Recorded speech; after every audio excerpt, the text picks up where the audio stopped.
Bona tarda, benvinguts a una altra trobada de l'Escola Europea d'Humanitats. En portem ja unes quantes. Aquesta vegada el tema és la ciutat.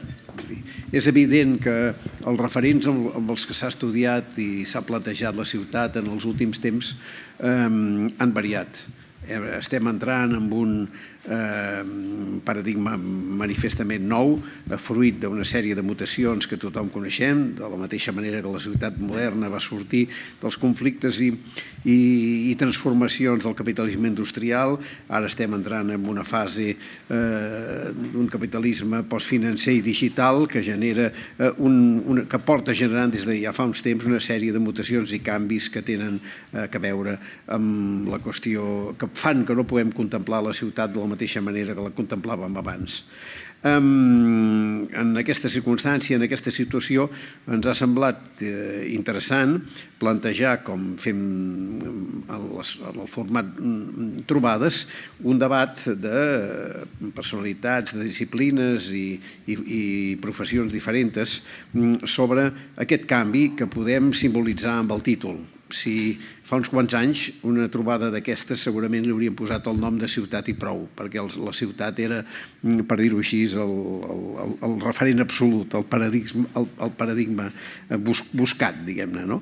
Ara li posem ciutat, casa, natura, perquè és evident que amb els canvis aguts, amb les transformacions de molts tipus, les demogràfiques també, que s'oblida sovint, però evidentment l'impacte de la qüestió ecològica tan oblidada durant temps i per tant que hem descobert la urgència potser d'una manera tardana, o les noves formes de socialització familiar, doncs ens obliguen a plantejar aquesta reflexió en uns termes. Ja no es pot parlar de la ciutat com un ens unificat, per dir-ho així, sinó que es necessiten actors per demostrar la complexitat de la qüestió de la ciutat avui. Ciutat, casa, natura és la via escollida com a títol per aquesta reflexió en la que hi participen perspectives diferents de professionals de l'arquitectura, l'urbanisme, el paisatge, el disseny, l'antropologia, la filosofia,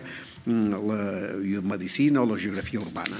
En aquest cas li vaig encarregar a en Francesc Muñoz, el geògraf, ens coneixem ja fa uns quants temps, és probablement després de l'Ernest Lluch, perdó, de l'Enric Lluch i d'algun altre geògraf històric d'aquesta ciutat, el qui ha fet alguna ruptura important en el pensament geogràfic en aquest país, i jo sempre l'he escoltat amb molta atenció i sempre m'han interessat les coses que deien, i em va semblar que per la seva peculiar i personal perspectiva era la persona adequada per programar i organitzar aquesta trobada.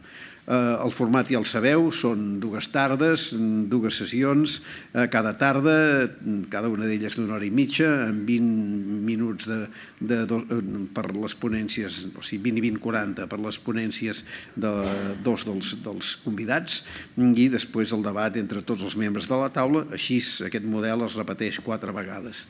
Jo només agrair la presència aquí, en Francesc Muñoz els anirà presentant en cada una de les sessions. Només agrair la presència aquí de Javier Echevarría, filòsof, a Pablo Sustersi, expert en arquitectura, disseny i tecnologies de l'hàbitat contemporani, Xavier Montells, arquitecte, Octavi Rofes, antropòleg, expert en estudis culturals urbans, Clara Olori, arquitecte, expert en arquitectura i tecnologia, Maria Buigas, urbanista, experta en dinàmiques urbanes contemporànies, Marina Cervera, paisatgista, experta en infraestructures verdes urbanes, i Margarita Triguero Mas, ambientòloga i doctora en biomedicina. Francesc, és la teva. A partir d'ara jo aquí estic gairebé només d'espectador. Et toca a tu, tot queda a les teves mans.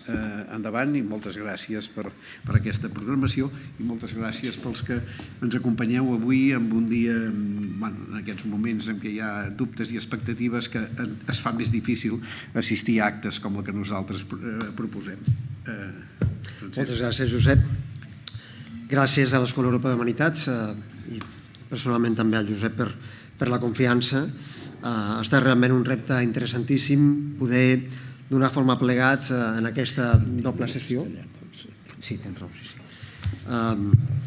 Passem al castellà perquè ens entengueu tots y todas.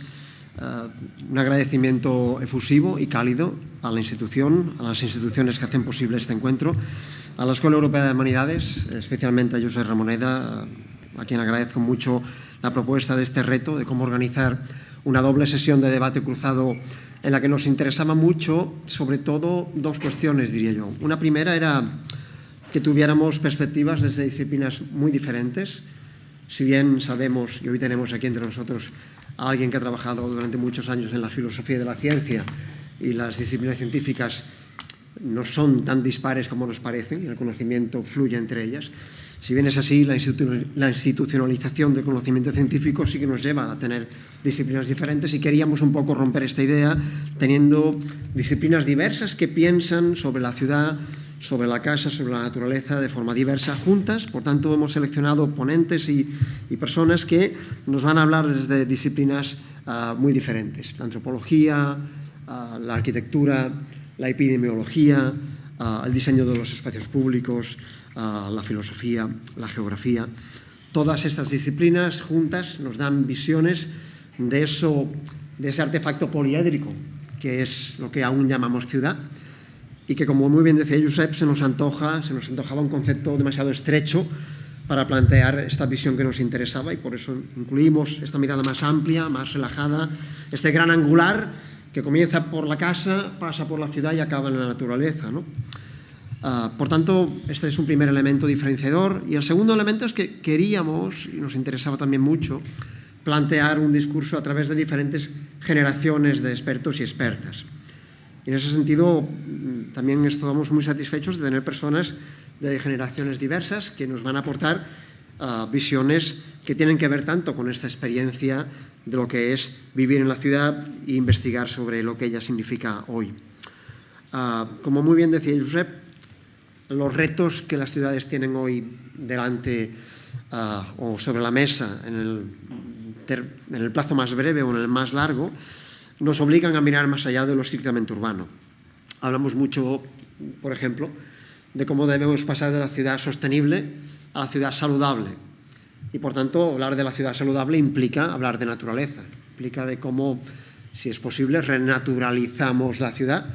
Y en ese sentido, cuando hablamos de ciudad, hablamos también de esta posibilidad de hibridarla con lo natural. Bueno, pues esto ya es un ejemplo de cómo debemos trasladarnos, ¿no?, a este marco de juego, a este triángulo en el que tenemos el espacio doméstico, el espacio urbano y ese espacio de lo natural urbano que planteamos actualmente. Por tanto, es verdad y nos parecía muy acertado que el propio título del seminario ya incorporara esta cuestión. En el texto que tenéis del seminario y que lo introduce, se dice también que hay como dos grandes procesos que marcan toda la reflexión que vamos a proponer en estas dos tardes, ¿no? Por un lado, tenemos todo lo que son las dinámicas de globalización. Nos guste o no, vivimos en un mundo global y eso tiene muchas implicaciones de todo tipo, lo hemos discutido en otros encuentros. Por tanto, lo que es la ciudad, lo que es el hábitat doméstico, lo que es la naturaleza en la ciudad hoy tiene que ver, o es insoslayable, que tiene que ver con esta globalización no urbana, sino globalización de la sociedad urbana, que es otra cosa. Y por otro lado tenemos el proceso intenso, acelerado, constante, persistente, y que creo que lo podemos decir de esta manera, nos ha cambiado la vida en poco tiempo, que es el proceso global de digitalización. El proceso global de digitalización. ¿Digitalización de qué? Pues de todo. Digitalización de lo que hacemos, de lo que decimos, de lo que pensamos y también de lo que no hacemos, no decimos y no pensamos. Este proceso digital nos lleva a un escenario urbano también nuevo. Si cruzamos esas perspectivas, lo global y lo digital, nos aparece ciertamente una diagnosis de la ciudad que poco tiene que ver con lo que era la ciudad o entendíamos que era en los años 80 del siglo XX, ¿verdad? O en los años 90 del siglo XX, o en los años 2000, porque la digitalización ha pasado en un plazo de tiempo tan breve que nos parece que sea un fenómeno muy nuevo, pero en realidad ha cambiado estructuras y superestructuras a un ritmo veloz. Hace muy poco tiempo no teníamos algo llamado como Instagram, que forma parte del nivel cero, y creo que no exagero en absoluto, del nivel cero de la sociabilidad de los jóvenes en nuestra cultura. Por tanto, valga esto como un simple ejemplo de cómo analizar la ciudad, lo que es la ciudad, lo que significa, nos exige ese trabajo de continua diagnosis, de continua introducción de elementos nuevos que forman parte de la experiencia que vivimos. En el texto, como decía, aquí tienen ustedes, se habla de ello, se habla de que la globalización de las ciudades y el proceso de digitalización de la sociedad urbana propone un escenario de profundas mutaciones del hábitat doméstico, del espacio público, de la vida urbana como experiencia. Recuerdo el otro día con mi hija pequeña jugábamos a hacer dibujos y ella tenía que decirme lo que yo dibujaba. Y se me ocurrió dibujar un rectángulo con un ángulo cerrado, agudo, debajo y otro ángulo agudo hacia arriba en la parte superior del rectángulo. Yo intentaba dibujar el dibujo clásico de una televisión, ¿verdad? Con las patas y la antena. Y mi hija me decía, papá, ¿qué demonios es esto? Sí. Cuando le dije que era una televisión me dijo, no, te equivocas. Y con una goma de borrar lo borró todo, excepto el rectángulo, sí. Me dijo, papá, está aquí en la pared, sí. La experiencia urbana de mi hija hacía irreconocible un hecho para mí tan familiar como la forma de representar un televisor cuando aún teníamos el UHF, ¿verdad? Por tanto, hablamos de un fenómeno absolutamente dinámico y la sociedad digital no ha hecho más que acelerarlo. La casa y la ciudad y la naturaleza son hoy además categorías en transición, tanto que hemos tenido que dividir el debate en dos sesiones, ¿sí? Una, la de hoy, más centrada en lo que es casa y ciudad, empezaremos en la casa y llegaremos a la ciudad, y otra, la de mañana, que se centra más en lo que es la ciudad y la naturaleza. Pero son, decimos, categorías en transición, con límites ambiguos y cambiantes en función del momento, en función del tiempo, capaces de plantearnos nuevos comportamientos urbanos. En esta era de este turbocapitalismo digital, antes Josep se refería, la casa es el lugar de una domesticidad nueva, una domesticidad transparente, sobreexpuesta a los flujos de información y de actividad exteriores, y la ciudad misma también nos muestra retos nuevos que tienen que ver con este diálogo absolutamente imperfecto con la naturaleza, que, como también se decía antes, ya viene desde la revolución industrial. Algo que hemos dado en llamar como antropoceno, no es más que poner sobre la mesa los inmensos peajes que estamos pagando por ese diálogo imperfecto con la naturaleza. Peajes como el cambio climático, peajes como el consustancial e ineludible hecho de tomar conciencia de cómo el planeta, ese sí, parece que se nos desvanezca en el aire.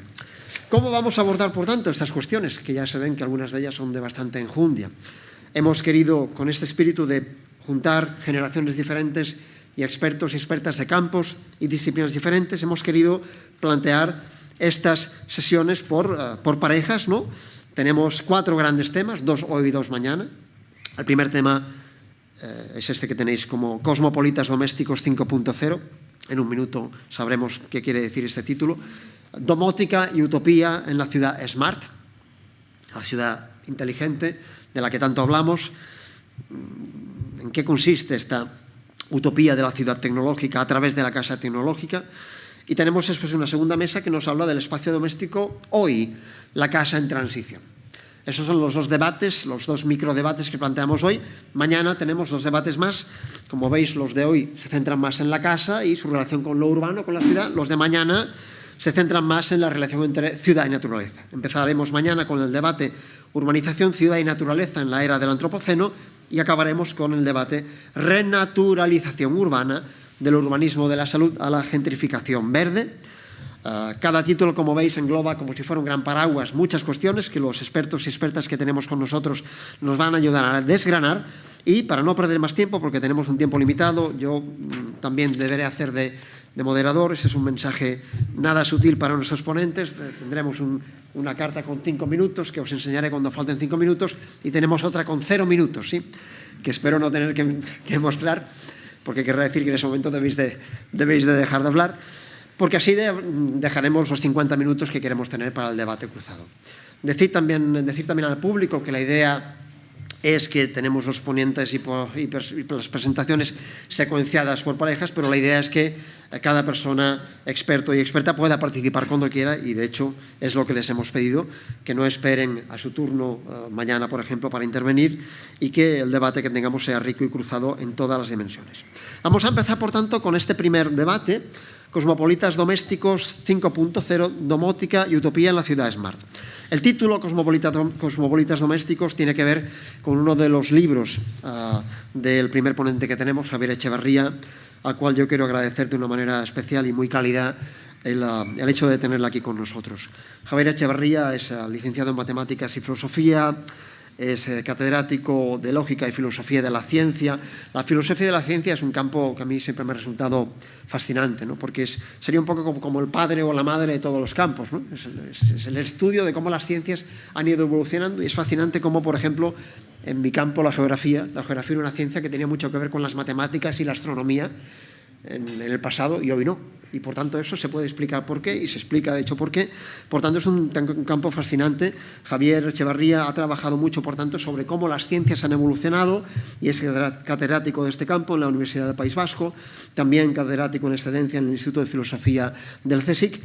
Y también querría, aparte de los muchos premios que tiene, cito solamente el Premio Anagrama de Ensayo 1995, el Premio Eusko Izaskunda Laboral Kutxa de 2016, querría citar los títulos de los libros. Yo creo que hay 3 libros que marcan bastante a una generación de estudiantes, entre los que me cuento, en los años 90 del siglo XX.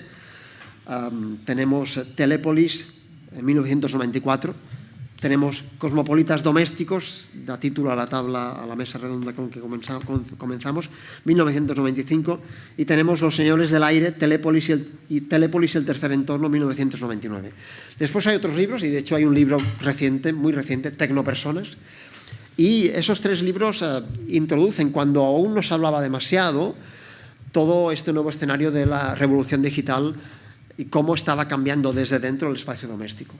Le hemos pedido a Javier Echevarría si podía hacer un salto mortal y plantearnos cómo desde hoy él podía entender lo que decía en el año 1995, antes de Instagram, antes de Twitter, antes de tantas cosas, y también a la luz de su nuevo libro, Tecnopersonas, plantearnos qué podemos esperar en el futuro de esta sociedad digital cuando la miramos desde el espacio doméstico. Empezamos, por tanto, con Javier Echevarría, al cual le damos a partir de este minuto 20 más para su intervención, agradeciéndole muchísimo su presentación y su presencia con nosotros. Gracias, Javier. Muchísimas gracias, Francesc, y muchas gracias, Josep, por esta invitación. Un placer estar con ustedes. Voy directamente a mi presentación, a la que le he puesto como título Cosmopolitas Domésticos 5.0 y 0,5. Perdón. Cosmopolitas Domésticos 5.0 y 0,5. Yo estoy por el 0,5, o sea, es decir, pero bueno, lo del 5.0 pues está de moda y pues es una desgracia, entonces manda quien manda y efectivamente yo, si son 5.0, son cosmopolitas domesticados. O sea, y con esto ya creo que está claro, mientras que los cosmopolitas domésticos en el año 95 pues, digamos, era gente que pensaba por sí misma, que pensaba colectivamente, que quería cambiar el mundo, mientras que ahora el mundo no hay quien lo cambie. O sea, el mundo está hecho y compuesto y manda quien manda. No manda, por cierto, el gobierno de España ni el rey. Mandan los señores del aire, que es, digamos, mi libro del año 99. Una vez que publiqué el libro del 99, el de los señores del aire, pues yo ya no tenía nada más que decir sobre estos temas. Y entonces, ahora en el 2020 he publicado con una doctoranda, que ya es doctora, Lola Almendros, un libro conjunto, Tecnopersonas, porque efectivamente en estos 20 y pico años pues ha habido cambios cualitativos que son alarmantes, y por lo tanto pienso que había que volverse a pronunciar. Bien, entonces... Perdón, es que veo yo mejor sin gafas que con gafas ya. Entonces, pero para ver la pantalla me hace falta las gafas, ¿no?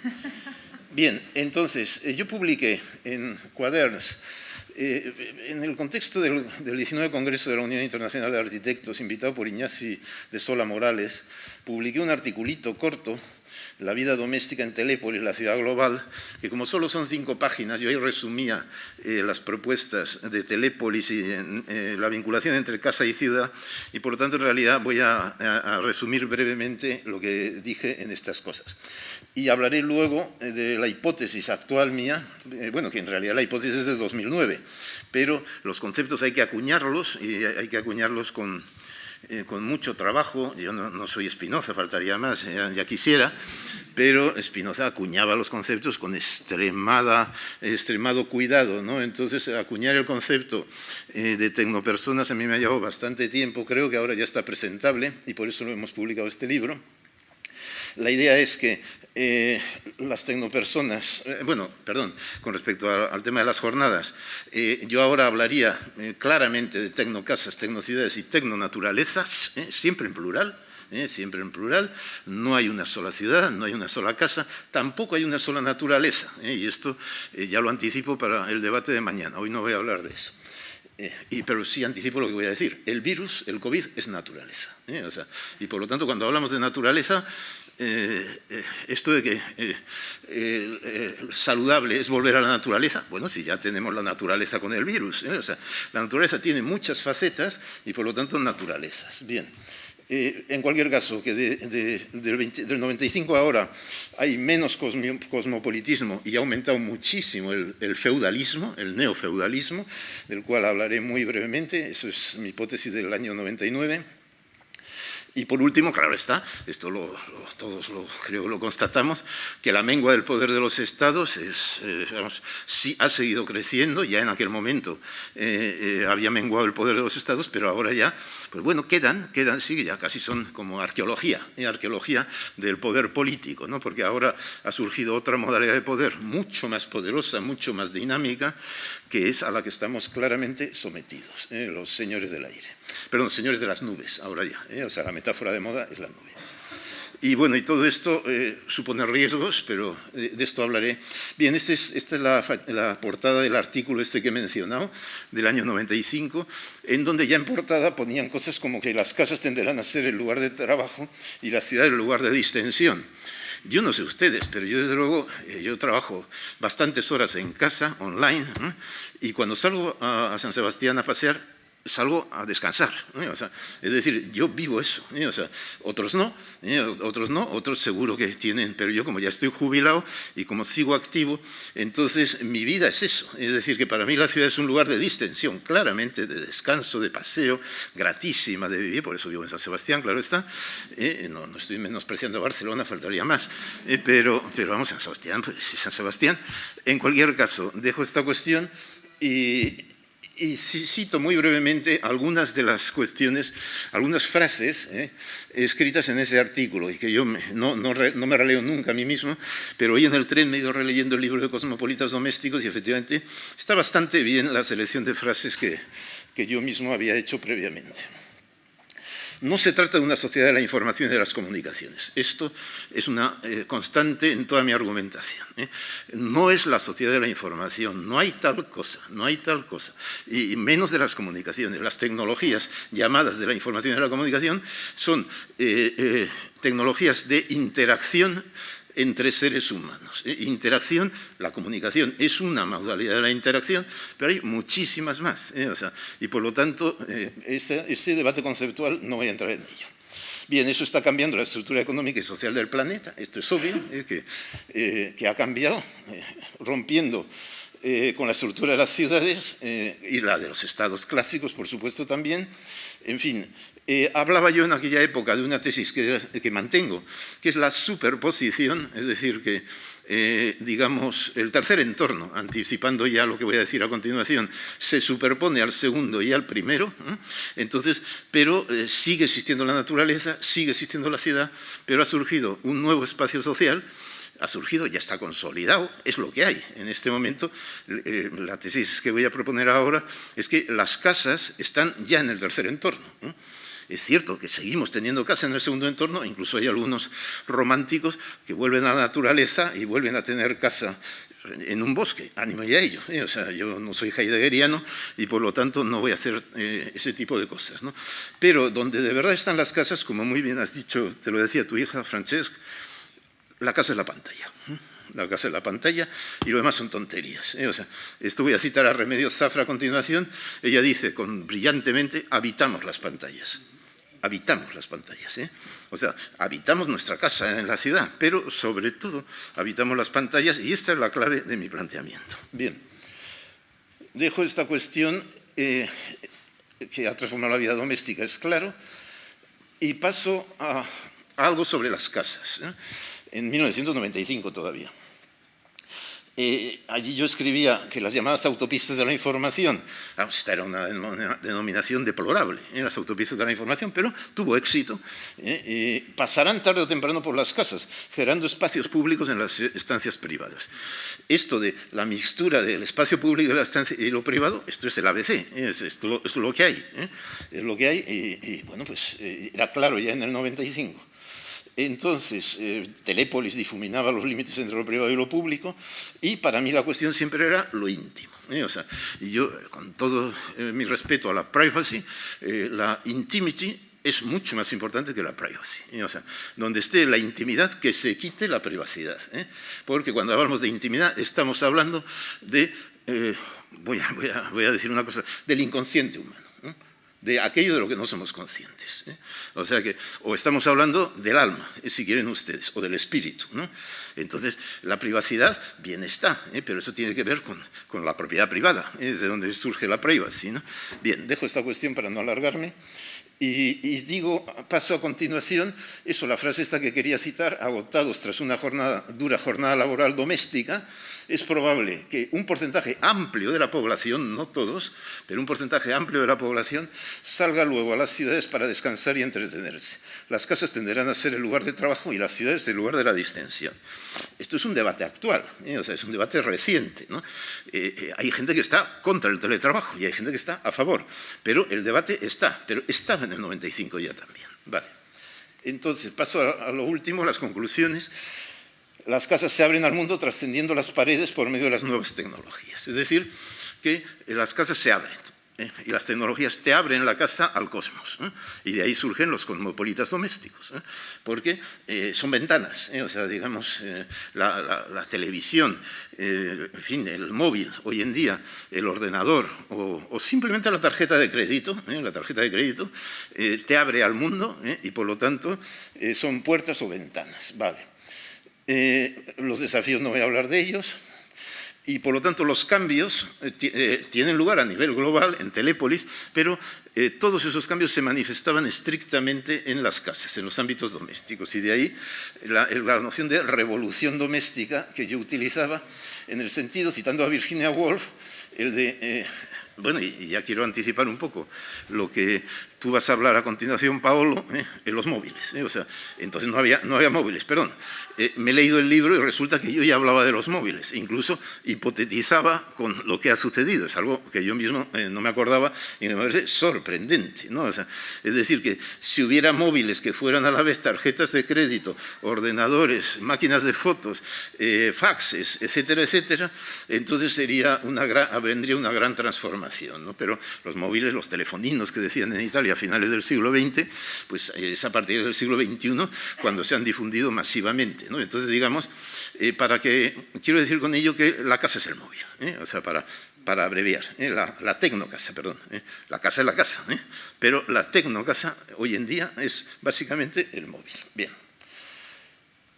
Entonces, dejo lo de la hipótesis de los tres entornos, que esa pues, es muy obvia, ya la he dicho antes, además, está la naturaleza por un lado, la ciudad por el otro, y las pantallas, para abreviar, el tercer entorno son las pantallas.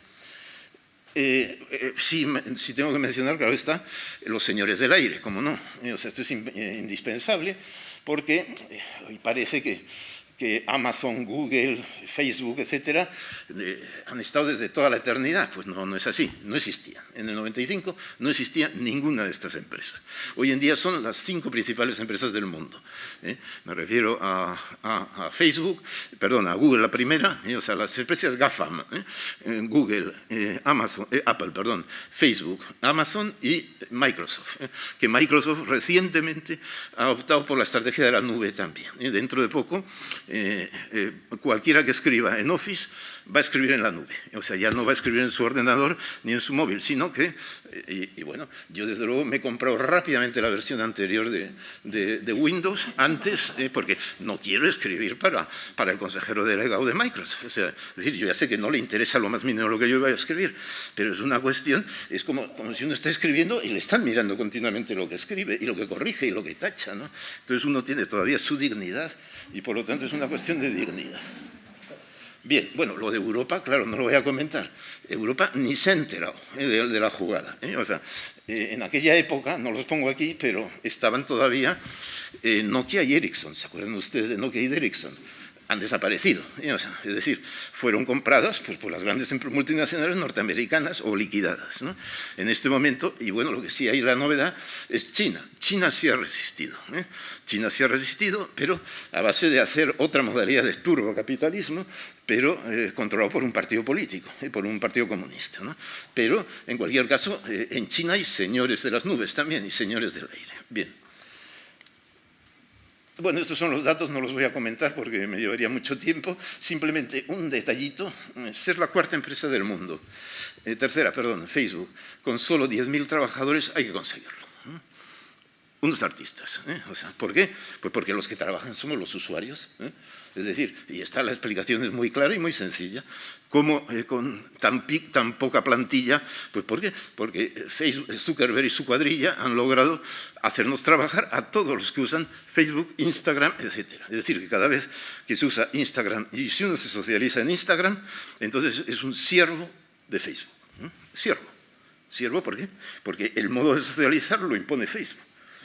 Uno se sentirá muy libre y muy amigo, perdón, me voy a quitar esto porque ya me estoy ahogando, se sentirá muy libre y hablando con sus amigos, pero en realidad está siendo socializado, no se socializa en la calle, ni en la ciudad, ni en España, ni en Cataluña, se socializa en Facebook, en un feudo, en un dominio feudal que está estrictamente controlado por el señor feudal correspondiente. Bien.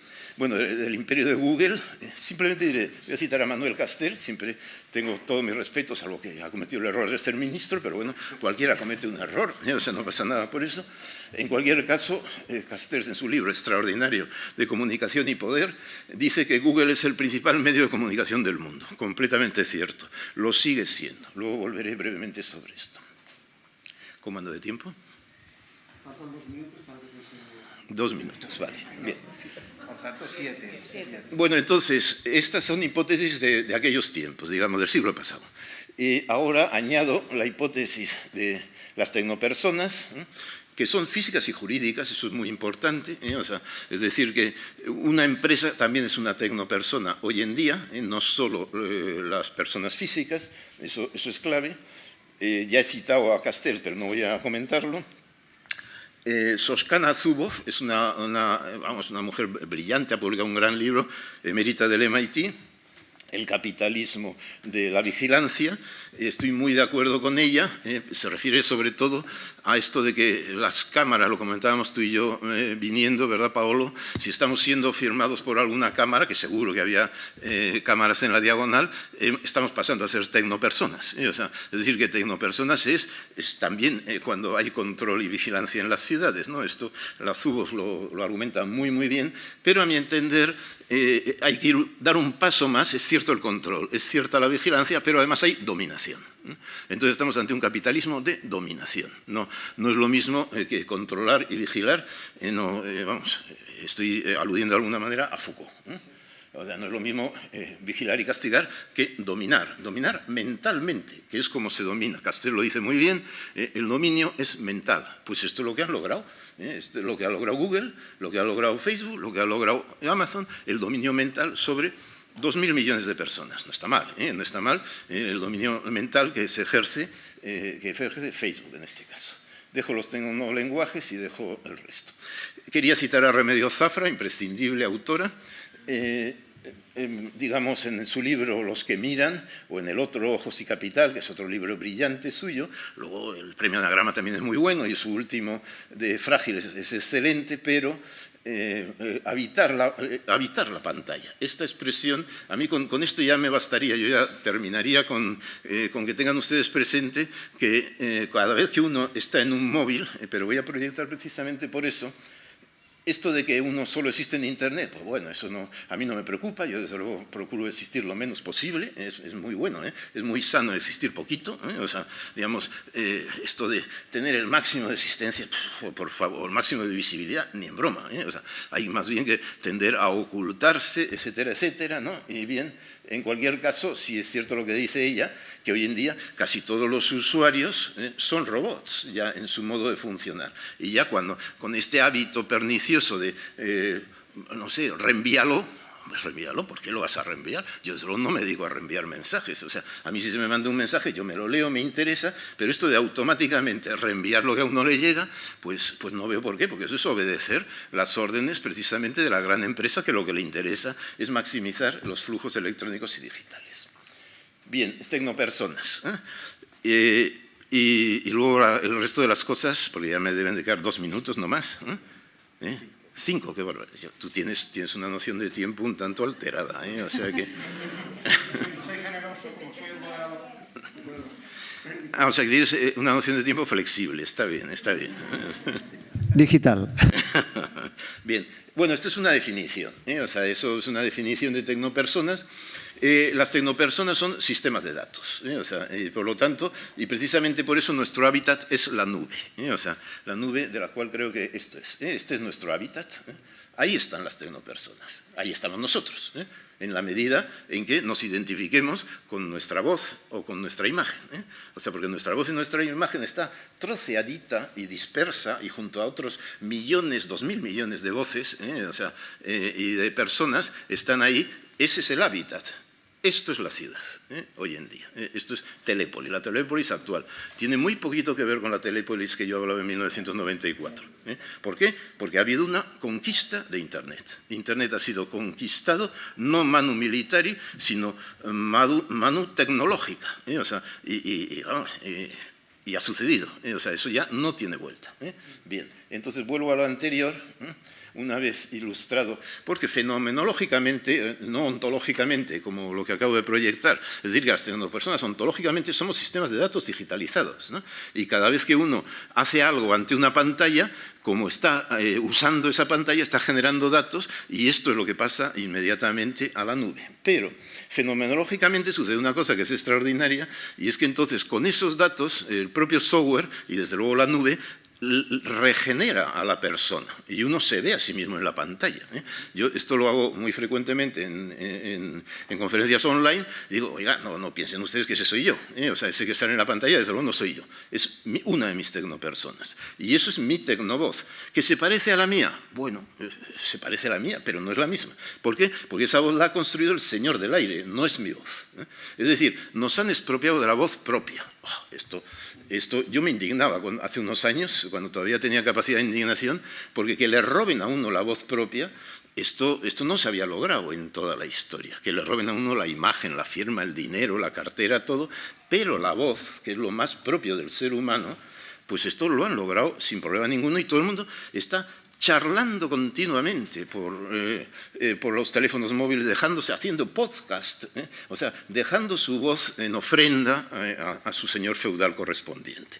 O sea, súbditos radicales, o sea, como ofrenda. Y bueno, y a ver si te fijas en mí, que mira qué bien canto, y soy un influencer, y mira cómo tengo muchos... Bien, pues...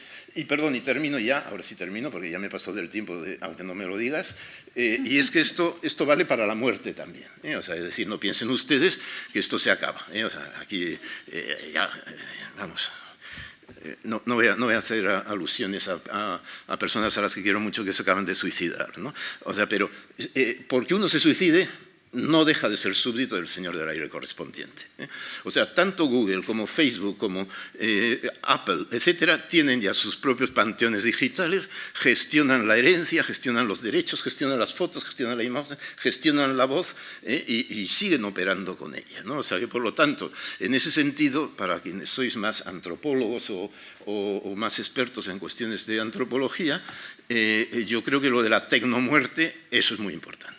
O sea, es decir, una cosa es la tecnovida, pero la tecnomuerte es un temazo importantísimo. Quien lo ha estudiado muy bien para mi gusto es Luciano Floridi, el gran pensador de Oxford, que es el primer autor de Ética de la Información, su segundo, Filosofía de la Información, es un gran autor. Yo difiero de él, o sea, pero no tiene nada que ver, o sea, las diferencias, pero es una persona que ha pensado a fondo estas cuestiones y aconsejo su lectura. Bien, yo con esto me reservo para las sesiones ulteriores, para el diálogo.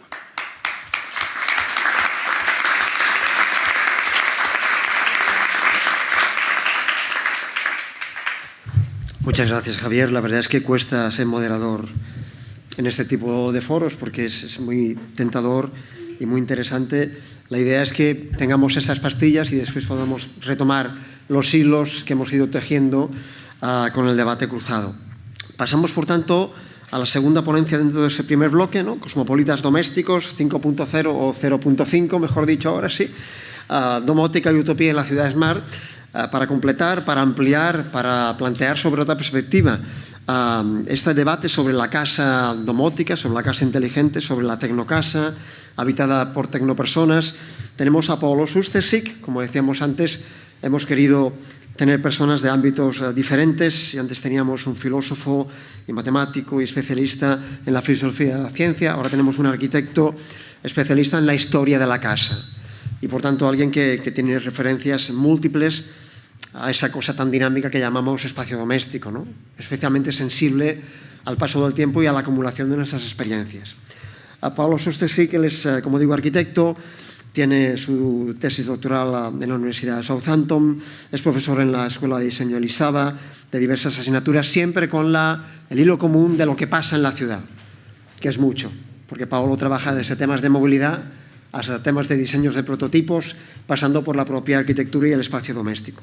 Desarrolla una intensa actividad fuera de lo que es las aulas de Elisava, trabajando con muchas instituciones en Barcelona, organizando exposiciones, la Fundación de Como Ibérico, la Fundación Mies van der Rohe, el MUVA en Barcelona, el Museo d'IHAB, y está ultimando, esto no lo dice el currículum, pero no resisto a decirlo, está ultimando un libro magnífico, que está casi a punto de salir del horno, en el microondas, digamos, ¿no?, sobre la Barcelona brutalista, sobre la irrupción del paisaje brutalista en una metrópolis contemporánea como Barcelona, por tanto poniendo el foco en la ciudad de los años 50 a 70, y por tanto es un libro magnífico, no exagero en absoluto, y esto tendremos oportunidad de celebrarlo un poco más adelante. Quiero agradecer también a Paolo que haya hecho un poco un alto en el camino en esta intensa vida académica prolífica. Os recomiendo mucho que miréis, siguiendo un poco con lo que nos comentaba Javier, que lo googleéis, ¿sí?, que entréis en Google y googleéis a Paolo, porque encontraréis mucha inspiración sobre este tema. Le hemos pedido, por tanto, a Paolo que desarrolle esta mirada desde el concepto de la domótica, de la casa confortable más la casa tecnológica, intentando retomar, sin duda lo hará, el guante de las apreciaciones que he encontrado realmente fascinantes de Javier Echevarría. Paolo, muchas gracias por venir y por estar con nosotros y por la ponencia. Vale. Bueno, gracias Francesc y gracias obviamente Javier para esta presentación tan interesante. Yo también me confieso obviamente que soy uno de tus admiradores y lectores intensos de los libros que has publicado hasta ahora. Si me pasáis el mando. Vale, gracias. Bueno, yo lo que voy a plantear aquí en este tiempo que tengo a disposición es el hecho de que en las sociedades contemporáneas más avanzadas los hábitats obviamente están en profunda transformación y especialmente en los contextos urbanizados estos límites entre la ciudad y la casa está claro que se han difuminado y se han difuminado por el impacto de las nuevas tecnologías de las cuales estábamos hablando hace un momento y por tanto propongo de alguna manera observar esos aspectos desde una doble perspectiva, que es un camino, si queréis, de ida y vuelta entre lo doméstico y lo urbano, ¿no? Donde esos dos puntos representan puntos de vista clave en contextos en los cuales la presencia de las tecnologías de la información, de la comunicación y otras están tan imbricados en nuestros hábitos que no podemos prácticamente distinguir nuestros hábitos del hábito tecnológico. Y empezaré primero bueno, por el tema de las ciudades, las casas y las redes. En realidad, si pensamos bien desde el origen de la ciudad como forma de hábitat humano, el espacio doméstico, el espacio familiar, el espacio privado, ha tenido como complemento también espacios de la colectividad, de manera que la casa en realidad difícilmente puede ser entendida sin tener en cuenta la ciudad o el medio que la acoge y que le da soporte. Si hablamos de otros territorios más dispersos, ¿no? Factores de división y organización del trabajo, de seguridad, de ejercicio del poder, de control sobre el entorno, han alimentado, evidentemente, y justificado esta complementariedad a lo largo de la historia. Pero también hay una cuestión: a cambio de sus servicios, las autoridades de organizaciones marcadamente territoriales, como la ciudad y el Estado, por ejemplo, siempre han necesitado ejercer un control sobre sus habitantes, permanentes, temporales, por razones que incluyen, otra vez, la organización de la vida comunitaria, la gestión de los recursos y de la producción, la recaudación de impuestos, el ejercicio del poder, el control de situaciones de riesgo, entre muchas otras.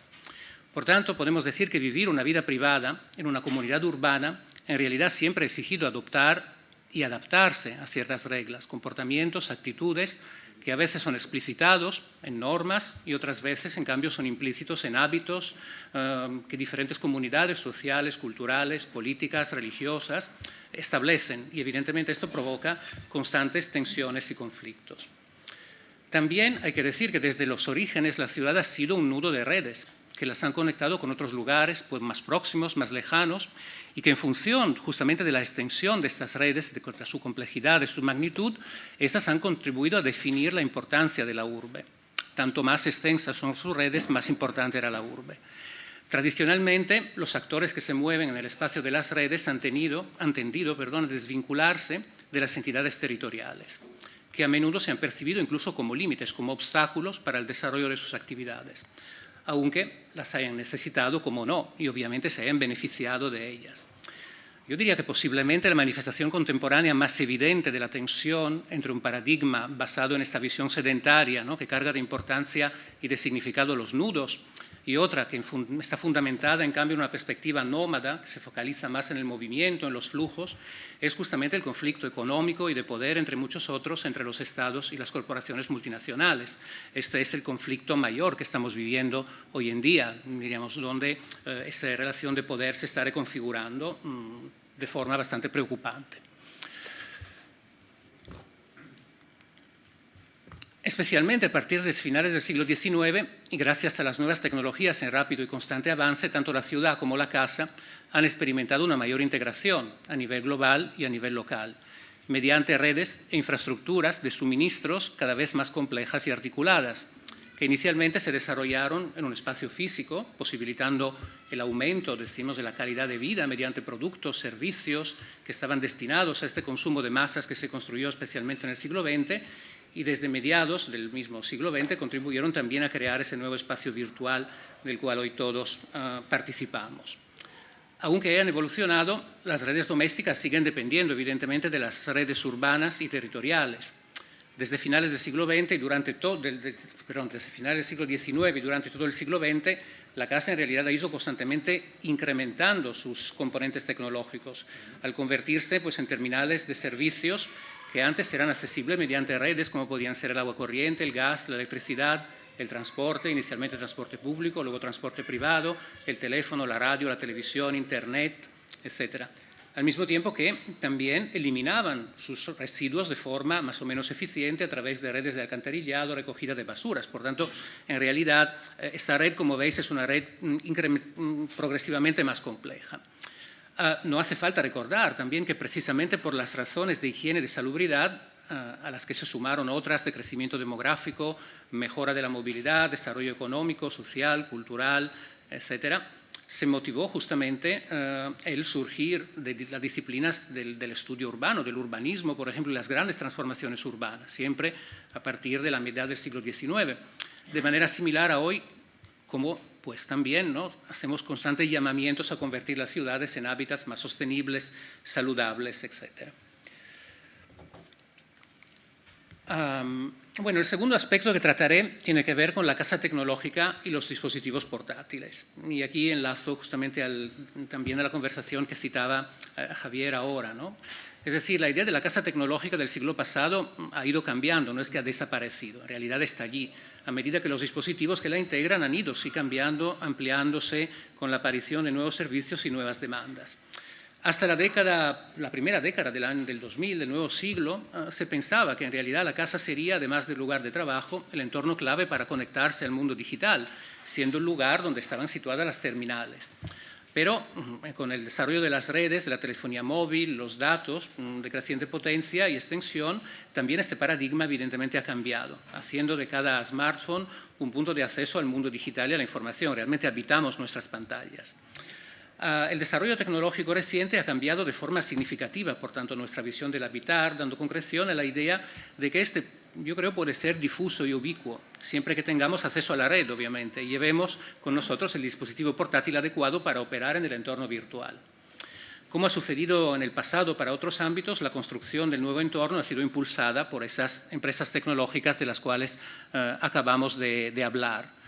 Y los lugares que ofrecen una baja conectividad digital, además, son cada vez menos y están cada vez más remotos. Pero no solo, las zonas que no tienen cobertura en realidad tienden incluso a ser percibidas como zonas inseguras, al no garantizarnos la posibilidad de estar conectados y, por tanto, expuestos a la intemperie de aquel entorno natural del cual, como urbanitas, somos generalmente inexpertos. Esta es una condición también relativamente nueva, ¿no?, en la que hemos entrado. Ahora mismo nosotros estamos en medio de la naturaleza y nos sentimos cada vez más perdidos. No sabemos qué hacer, literalmente. No sé si podrían sobrevivir ustedes un día si no se llevasen su comida. Probablemente no sabríamos qué hacer allí, ¿no? Algunos datos recientes proporcionados por el Observatorio Nacional de Tecnología y Sociedad ayudan a conocer mejor la difusión de las TIC, por ejemplo, en España. Pongamos este caso que es más cercano, ¿no? ¿Qué vemos aquí? Bueno, como era de esperar, el número de españoles que acceden a Internet es cada vez mayor. 37,3 millones de personas mayores de 9 años han accedido a la red en alguna ocasión, ¿vale? Por tanto, podemos decir que esta es una experiencia ampliamente compartida. De estos, 2.800.000 largos son adolescentes entre 10 y 15 años y 34 millones son personas de más edad. ¿Vale? Podemos ver aquí en este otro gráfico también, en realidad, cómo esta conexión no solo es una conexión difusa, sino diaria. Es decir, el 81%, me parece, de estos internautas había accedido diariamente a las redes con un incremento de 5,5 puntos respecto al año anterior. Por lo tanto, es un proceso incremental. La brecha de género no es especialmente significativa, sí que lo es el nivel de estudios, no podemos ahora evidentemente insistir en esos datos, ¿vale? Pero es interesante también observar cómo ahora mismo el tamaño de las ciudades, de los hábitats, tampoco es relevante, porque en realidad la conexión se realiza tanto en municipios pequeños como en grandes ciudades. Por tanto, podemos decir que realmente ese sistema está muy difuso. Casi todo el mundo posee un medio para conectarse a este entorno, aunque con ciertas diferencias. El 80% de internautas dispone de dispositivos propios, pero hay variaciones en función del género, de la edad, de la situación laboral y del nivel de estudios. Eso también puede hacernos reflexionar luego sobre determinadas, matices, ¿no?, en esta existencia que se desarrolla en los entornos digitales. La cosa que aquí también nos dicen estos datos es que en realidad el dispositivo que está más ampliamente difuso es el smartphone, el dispositivo de referencia por su grandísima difusión y frecuencia de uso. Prácticamente podríamos decir que todas las personas lo utilizan a diario. ¿Lo utilizan a diario para hacer qué? Eso es interesante. Bueno, en primer lugar lo utilizan a diario porque hay una red, diríamos, de conexiones de bastante alta calidad, ¿no? 4G, 5G, 3G, como pueden ver en los datos, ¿vale? Y hay más del 65% de personas que se conectan más de 10 veces al día, según los datos de estas encuestas. Por tanto, son personas que realmente están conectadas, podríamos decir que casi permanentemente. ¿Y qué se hace a través del smartphone? Bueno, como podemos ver, a través del smartphone se hace casi todo. Es decir, las funciones más utilizadas no son hacer llamadas. La función de hacer llamadas es una función que ya, diríamos, pertenece al pasado, pertenece a generaciones anteriores. Las funciones principales son utilizar las apps de mensajería instantánea, podríamos decir, porque también aparentemente son gratis, ¿no? La consulta del correo electrónico, la búsqueda de información, el acceso a las redes sociales. Luego vienen las llamadas de voz y las tomas de fotografías. Por tanto, realmente el smartphone ha conseguido convertirse en ese dispositivo universal, mucho más, podríamos decir, del ordenador, que en un primer momento parecía que iba a tener también esta función. Y aquí podemos ver, bueno, también los porcentajes, ¿no? de alguna manera, de cómo son estos usos. Son usos, como podemos ver, muy frecuentes. Las primeras actividades, las más desarrolladas, las realizan casi todos los internautas y a diario, ¿vale?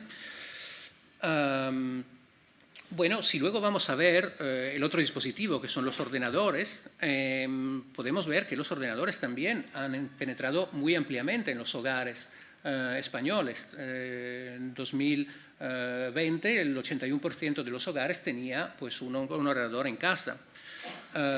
Luego podemos ver algunas diferencias, algunas ligeras diferencias entre comunidades autónomas, por ejemplo, lo cual puede ser también interesante. Cataluña y Madrid, en este caso, son las que, diríamos, más también disponibilidad de ordenadores en casa presentan, ¿vale? Con respecto a Europa, podemos ver que estamos bastante alineados. Aquí estos son datos de 2017. Había países como Holanda, donde había un 98% de hogares donde había ordenadores, pero bueno, España estaba en el 70, ahora no lo veo desde aquí, 78, ¿vale? Por tanto, podemos decir que son fenómenos que de alguna manera nos acercan cada vez más también a los estándares internacionales. Se observa, por tanto, cómo se dibuja una realidad de una sociedad mayoritariamente conectada al mundo digital de múltiples formas, tanto a nivel de hogar como a nivel individual, y que plantea la existencia de un entorno donde el acceso al espacio virtual de la red se hace, por tanto, efectivamente difuso y ubicuo. Bueno, el tercer elemento, aquí tenemos un resumen, diríamos, de esas tendencias que ven esa convergencia que decíamos de las tecnologías y del uso de esas tecnologías en los hogares. El tercer aspecto que quería mencionar es el nuevo concepto de Smart City. En las últimas décadas no solo se ha visto la aparición y consolidación, por tanto, de este entorno completamente nuevo para la experiencia humana en todas las escalas, desde la acción social, la forma de trabajar, la manera de entender lo público, lo doméstico, lo personal, lo íntimo, también gracias a nuevas empresas que obviamente han basado su negocio en poner a disposición el hardware y el software necesario para acceder a nuestro espacio, a este nuevo espacio, sino que también ha afectado la manera de entender y gestionar las ciudades. Aunque sea objeto de debate, el concepto de Smart City lleva siendo utilizado desde más de una década para indicar aquellos entornos donde la gestión de ámbitos tan diferentes de lo urbano se lleva a cabo con la ayuda de las tecnologías de la información y la comunicación, entre otras, mediante la recogida y procesamiento de datos. Bueno, pasamos rápidamente a estos, hablaban de la presencia de dispositivos domóticos en el hogar, que en todo caso no son tan relevantes, diríamos, como los que veíamos anteriores, pero pasando a la Smart City, estas son algunas definiciones, ¿no? ¿Qué es una Smart City? Bueno, según el Smart City Council, la Smart City es una city that uses information and communication technology to enhance its livability, workability and sustainability. Por tanto, una ciudad más vivible, donde se puede trabajar mejor y más sostenible. Primer Congreso Mundial de Ciudades Inteligentes, Barcelona, 2011, daba una definición algo más articulada, ciudades que aplican soluciones innovadoras en áreas como la movilidad, el medio ambiente, las tecnologías de la información y la comunicación, el urbanismo, el consumo energético, la economía del conocimiento, la gobernanza, etcétera, para garantizar un buen nivel de vida. Hay una definición mucho más técnica, centrada, en cambio, en realmente el control de la tecnología. Es la de la Oficina de Estados Unidos para la Información Científica y Técnica. A city that monitors and integrates conditions of all of its critical infrastructure, por tanto, infraestructuras críticas, incluyendo las carreteras, los puentes, los túneles, las redes de transporte metropolitanas, aeropuertos, puertos, etcétera. para optimizar los recursos, ¿no? Por tanto, podemos ver aquí que hay dos interpretaciones de la Smart City. Una que es una interpretación, diríamos, estrictamente basada en el uso y al final también el control de la tecnología. Por ejemplo, la que proponía hace algunos años una empresa como Cisco con Songdo, una Smart City situada en Corea del Sur, u otras posibilidades que en cambio apelan más a la posibilidad de que la Smart City sea un lugar para el desarrollo de la acción y de la interacción social entre los ciudadanos de muchas maneras, no simplemente para crear, diríamos, un ciudadano ideal que también, evidentemente, en términos de clase y de grupo social está muy controlado, ¿no? Y muy, de alguna manera, definido. Lo interesante aquí también es que, diríamos, esa Smart City se convierte en inteligente cuando la información y los datos, obviamente, sirven para mejorar la calidad de vida del servicio de los ciudadanos, por lo tanto, cuando están al servicio de los ciudadanos, no cuando los ciudadanos están, de alguna manera, al servicio de quien gestiona las infraestructuras tecnológicas que la Smart City necesita. Aquí también hay otra cuestión relacionada al otro punto, el último, con el cual concluyo, que es, diríamos, las nuevas formas de lo urbano y de lo doméstico. La pandemia ha evidenciado la relación ambigua que tenemos de amor y odio, necesidad y hartazgo que la sociedad también está experimentando delante de las puertas de acceso a este mundo digital. Tal vez porque no se ha tratado de un proceso gradual en realidad, sino de una situación impuesta por una emergencia. Tenemos que ser conscientes de que esto ha sido algo que nos ha, diríamos, venido casi impuesto en un determinado momento. Yo creo que es significativo que la mayor parte de las tecnologías que han permitido atenuar el impacto de la pandemia durante el confinamiento, posibilitando, por ejemplo, que una parte de la población siguiese trabajando e interactuando socialmente desde casa, ya existían previamente, aunque solo una minoría las estuviese utilizando. No obstante, la mucha predicación y discursos que ha habido sobre el teletrabajo en tiempos recientes. Si miramos estos datos, podemos ver cómo el teletrabajo está, diríamos, difuso de forma relativamente desigual todavía en la UE, por ejemplo. La media de España es del 10,9 en el año 2020, pero hay países que casi la doblan. Si luego observamos cómo ha sido la evolución del teletrabajo, vemos claramente un pico en el año 2020 que corresponde pues, justamente al momento de la pandemia. Por tanto, se nota que esta idea de teletrabajar ha sido y ha venido de alguna manera forzada por una situación donde esa tecnología se ha hecho imprescindible. Podemos ver aquí también la evaluación del trabajo como modalidad laboral fija, habitual, por tanto, u ocasional. Aquí también vemos algunas diferencias, diríamos, importantes. No nos podemos ahora fijar mucho en estos datos porque no tenemos tiempo, ¿vale? El personal que tiene dispositivos portátiles con acceso a Internet depende mucho de las empresas y de qué las empresas proporcionan, pero como tenemos el ordenador en casa, el 81% de los hogares lo tiene, no es tan relevante en el fondo que la empresa nos proporcione o no nos proporcione los medios de trabajo, porque en todo caso los pondremos nosotros. Sí.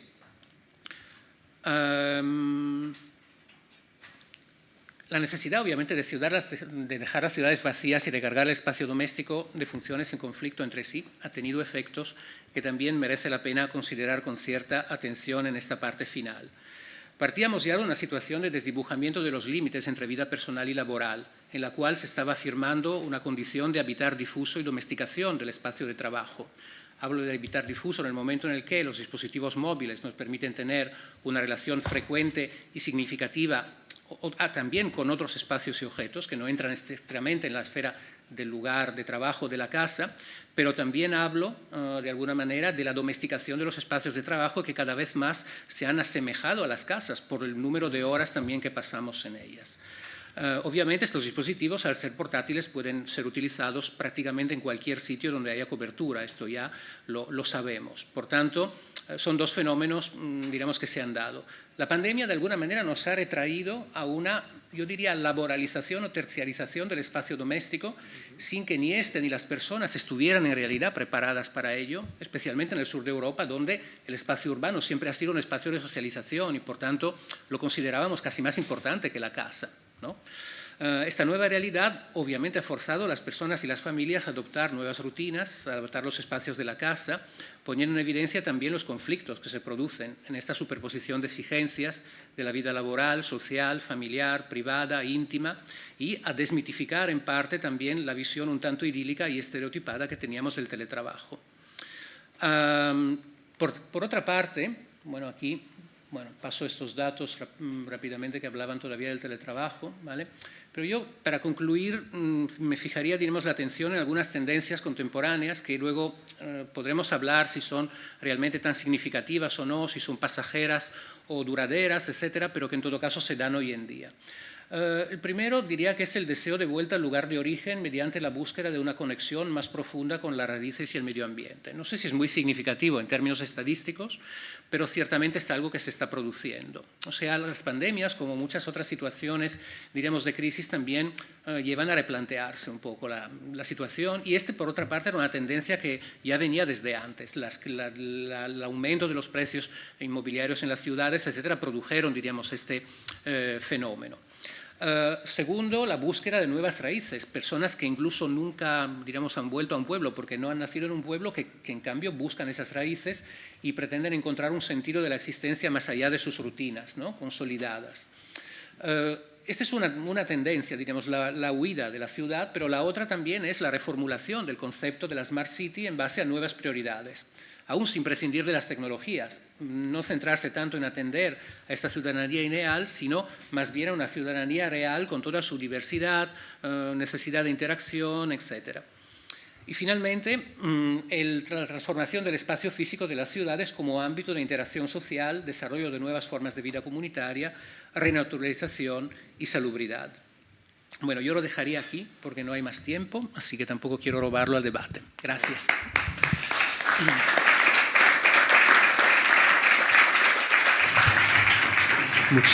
Muchas gracias a los dos ponentes por el esfuerzo de síntesis. Hablamos de cuestiones muy amplias, como se puede ver si estiramos del hilo de las afirmaciones que nos han propuesto, y por tanto es un esfuerzo que vale la pena agradecer.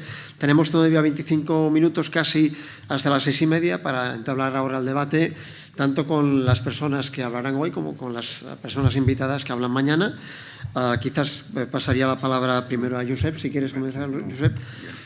Porque hay muchas cuestiones realmente, yo he encontrado realmente interesantes, ¿no? Desde la propuesta de Javier Echevarría, cuando nos hablaba de las tecnopersonas con esta definición tan potente, ¿no? Sistemas de datos digitalizados, ¿no?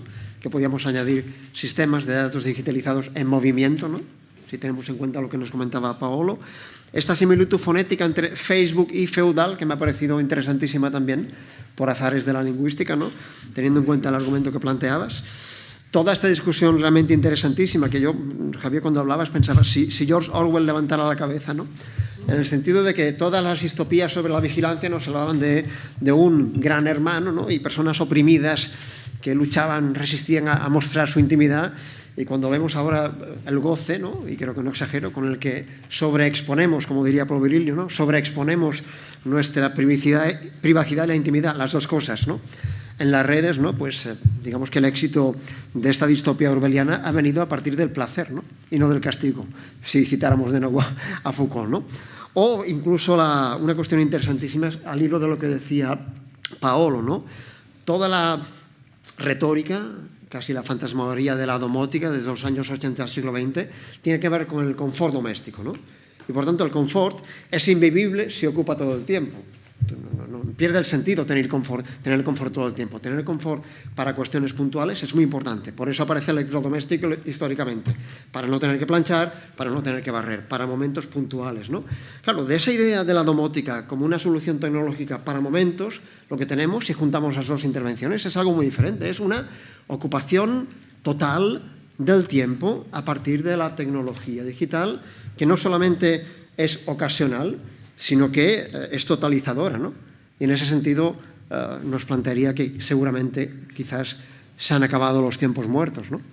Vivimos en la civilización que ha aniquilado finalmente ese concepto tan interesante del tiempo muerto, ¿no?, o expresiones como matar el tiempo, ¿no? Y eso tiene que ver, nos lo decía usted, es decir, con una palabra muy concreta, la portabilidad, ¿no? Es la gran diferencia entre el ordenador personal y el teléfono móvil. Esta ubicuidad absoluta y garantizada que seguramente está detrás de los gráficos. Bien, no me toca a mí hablar, por tanto, simplemente lanzaba estas cuestiones. Ya que has entrado por este tema, me vienen un par de preguntas. Una a ti. ¿Y los que quedan fuera? Es decir, los que no están integrados en esta...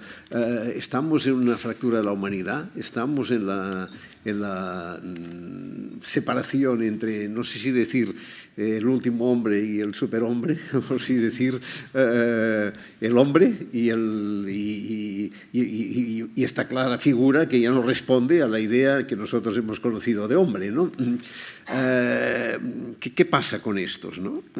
Y la otra cuestión es que, claro, el gran problema, y en parte ahora lo apuntaba a Francesc, el gran problema de todo esto es que hay espacio para la indignación, hay espacio para la subversión, digamos, hay espacio para defender las libertades de este modo de este sistema de control, sin ni siquiera se vive como una opresión, digamos. Bueno, vamos a ver dos cosas. Bueno, los que se quedan fuera pues no existen, no sé, son inexistentes y pues sí, probablemente serán felices, o sea, por lo menos no estarán dominados, o sea, por lo menos, ¿no? Habrá, es importante que sigan fuera, o sea, que sigan fuera porque ahora serán pocos, porque digamos, cualquier señor feudal, yo siempre, vamos, mi posición de los señores feudales es canónica, ¿no? Lo que quiere es incrementar su población y progresivamente, una vez que ya tiene convertidos en siervos a sus habitantes, entonces ya verá cuando les empieza a cobrar el impuesto. Esto ya comienza a suceder.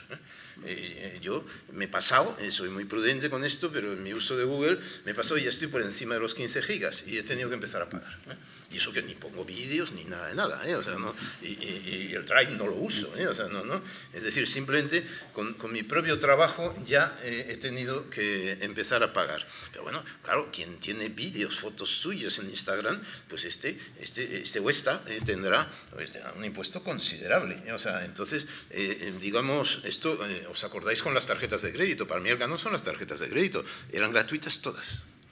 ¿Hay alguna tarjeta gratuita ahora?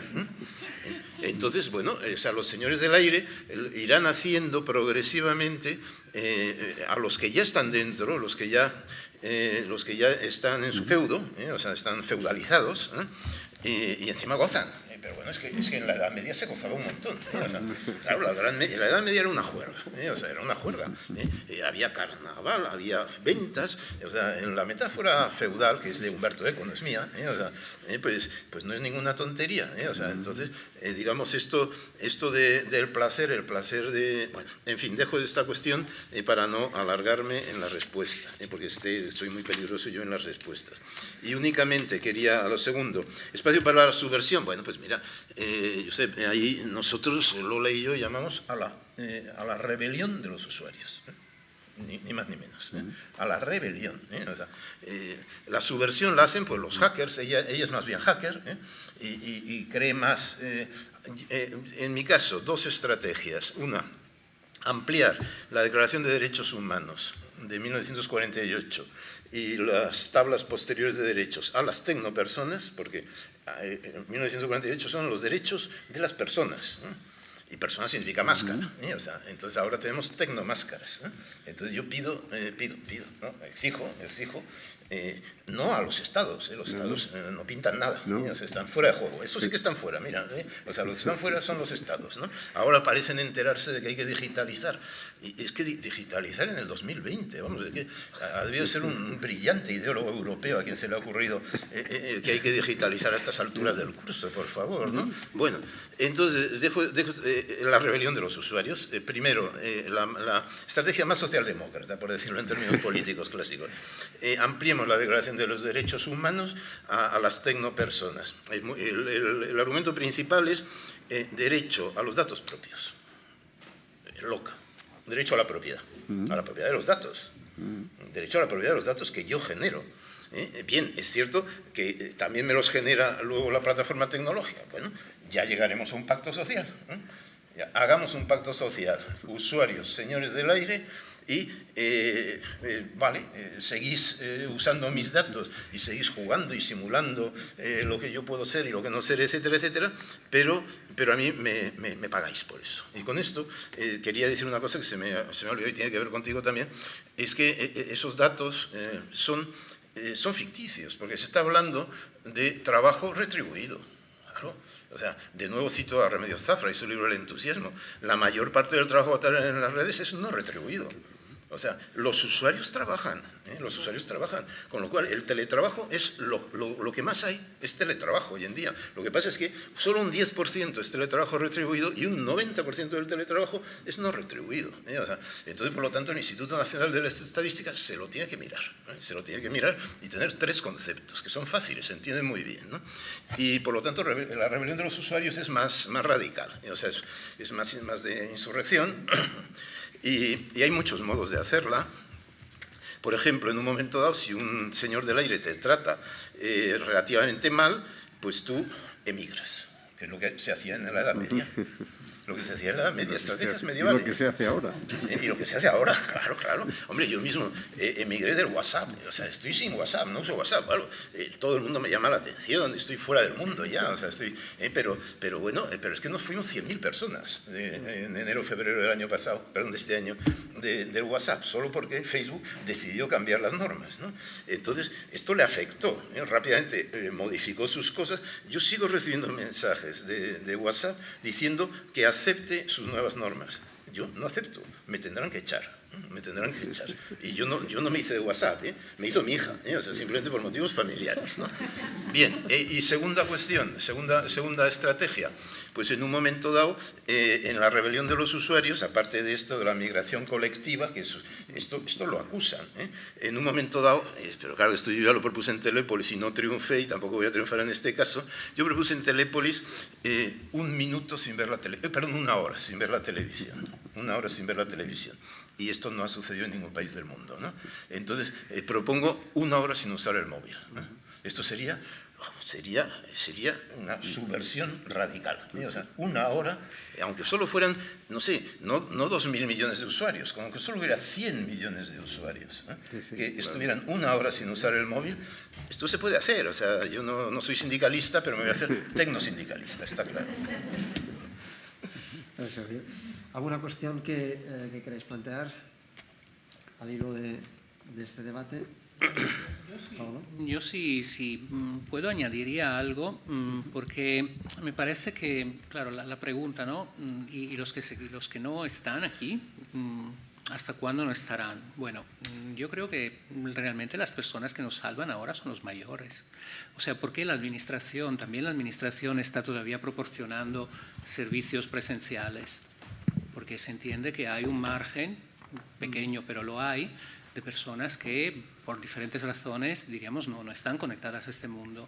Pero cuando este porcentaje tenga el dispositivo y los datos, las estadísticas digan que el 100% de la población tiene estos dispositivos, ya está claro, evidentemente, que no habrá otra forma de interacción. Por tanto, yo creo que esto también es algo que hay que plantear. Es decir, no es solo una cuestión de cómo interactuamos socialmente o laboralmente a través de las plataformas de los señores del aire, que en todo caso son los que controlan las tecnologías también cuando estas tecnologías, digamos, son suministradas o son utilizadas por la administración, por los diferentes tipos de administraciones, sino que prácticamente esta digitalización tiene que ver también con nuestra relación con todos los estamentos delante de los cuales tenemos que desarrollar una serie de actividades, prácticas, etcétera. Que es cómodo, sí, seguramente en algún caso es cómodo. Otra vez, como siempre, pues hay la cuestión de hasta qué punto es tolerable, ¿no? Que esto se convierta, diremos, en el único estándar posible. Yo pienso que aquí la cuestión es que realmente estamos delante de un cambio de paradigma tal que a mí lo que de cierta manera también me cuanto menos inquieta o preocupa es, diríamos, cómo efectivamente damos todo esto por descontado, que tiene que ser así. Y cuanto más jóvenes son las personas a las cuales le preguntas más lo dan por descontado. O sea, ¿dónde está realmente el sentido crítico de la sociedad?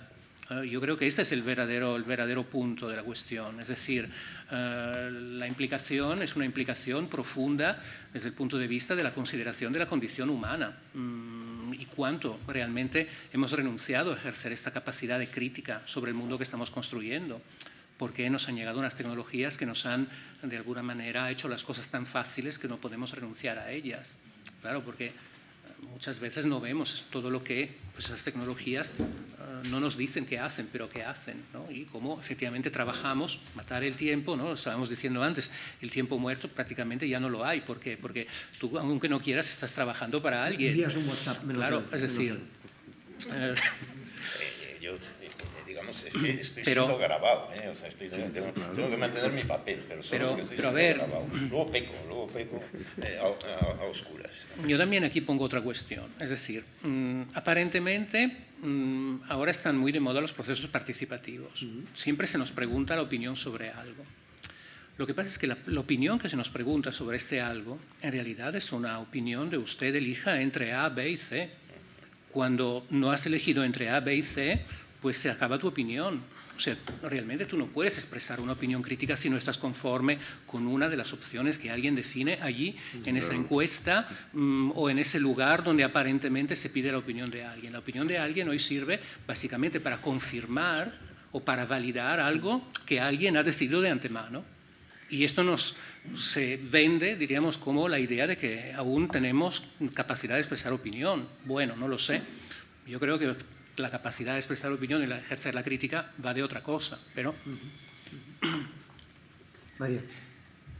Bueno, yo a riesgo de hablar en una mesa de un tema en el que hay dos expertos, desde mi campo, o sea, desde digamos, el trabajo con la dimensión física de los espacios, de la conformación física de los espacios donde todo eso ocurre, a mí me suscitan varias cosas las presentaciones que habéis puesto sobre la mesa. Por un lado es que, de alguna manera, a mí me preocupa que la mayoría de las cosas a las que hacemos referencia no resuelve ninguno de los problemas que de verdad tenemos que plantearnos, o sea, que de verdad tenemos que confrontar como sociedad o como humanidad. Ni Facebook, ni Amazon, ni nada de todo esto está resolviendo problemas reales, ¿vale? Ni los TikToks, ni todas estas redes sociales de problemas reales, desde mi punto de vista, resolver no resuelven. Y me pasa un poco lo mismo con lo del Smart City. Yo tengo que confesarlo, debo ser el socio número uno del club anti-Smart City del planeta, ¿vale? ¿Por qué? Bueno, en primer lugar porque efectivamente somos, ¿cómo lo has dicho? Somos... es que no... ¿Cómo lo has dicho? Lo de los Tecnopersonas, sí, pero que somos ese conjunto de datos, sistemas de datos, cuando yo me lo llevo a las ciudades, puede que Cisco tenga muchos datos, pero la mayoría de las ciudades no tienen los datos relevantes para afrontar los problemas que tienen. Y esto es parte de la situación, que es un poco lo que Javier decía, esas estadísticas del INE no demuestran la realidad, porque no hay lugar al matiz. Todo es una especie como de postureo y apariencia, de smart, con todo ese tipo de etiquetas, pero no hay lugar a ese grueso de la diversidad de realidades que operan. Y en ese sentido también una cosa que me preocupa es que cuando hablamos de estas cosas hablamos desde un punto de vista muy de un país desarrollado, etcétera, etcétera, cuando en otros lugares del mundo esas tecnologías todavía, porque no son con un smartphone, sino que son con un phone de los de primera generación, sí que todavía está teniendo la capacidad de resolver pequeños problemas de un día a día muy distinto, y que yo creo que sobre eso ponemos menos foco. Entonces es como que nosotros tenemos una serie de circunstancias y que, a ver, que en los dos casos generan esos datos que rellenan ese mundo, digamos, en el cual nos observan y demás. Pero de alguna manera creo que también a qué realidad le estamos apuntando, de qué sociedad estamos hablando, Cuando hablamos del Smart City, a mí me preocupa cuando desde aquí básicamente se vende eso en lugares donde las condiciones de partida de vida no han llegado ni siquiera al 20% de nuestros estándares básicos, ¿vale? Pero al mismo tiempo con la arrogancia y la falta de honestidad de los sitios de los que sale esto, en los cuales ni siquiera en estos momentos se está gestionando realmente nada de los servicios que nos promueve una ciudad desde un conocimiento real de sus datos. Y para eso pondré solo un ejemplo, que antes lo hemos comentado en Petit Comité. Esta ciudad, en su padrón, tiene contabilizadas aproximadamente 1.700.000 personas. Pero al mismo tiempo tiene una encuesta en las cuales hay casi 200.000 personas que no están contabilizadas en esa estadística, en esos datos oficiales. Evidentemente esas personas en otro tipo de contabilización de datos están, pero en estas no. Y una ciudad hace políticas, dimensiona, etcétera, etcétera, en función de eso. Entonces, a mí lo que me preocupa es cómo ese desencaje entre una capacidad aparente de poder solucionar que no hace y un exceso acrítico de esfuerzo para unas cosas que entre nosotros a mí me parecen absurdas. Y ya...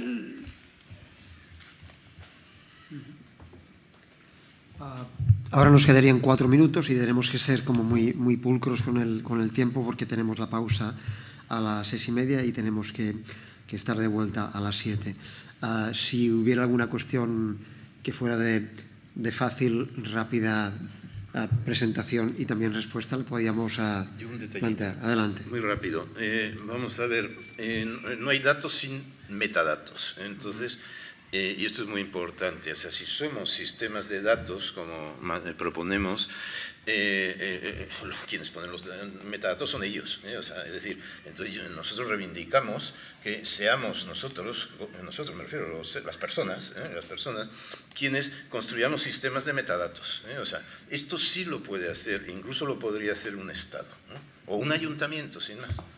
Eso es una cosa pequeñita, o sea, y sería, vamos, un revulsivo impresionante. O sea, que un ayuntamiento hiciera una red local con unos metadatos de tal manera que uno pueda elegir, o sea, que no que haya siete cosas ya prefijadas para rellenar en la casilla, ¿no?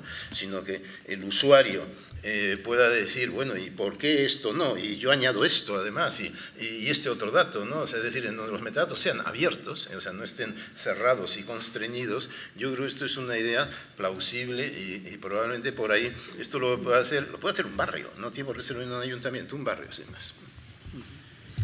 Bien, en 1 minuto y medio antes de cerrar la mesa, como hemos visto, si releemos algunas de las cuestiones planteadas, siempre ha habido una relación entre tecnología y espacio doméstico, ¿verdad?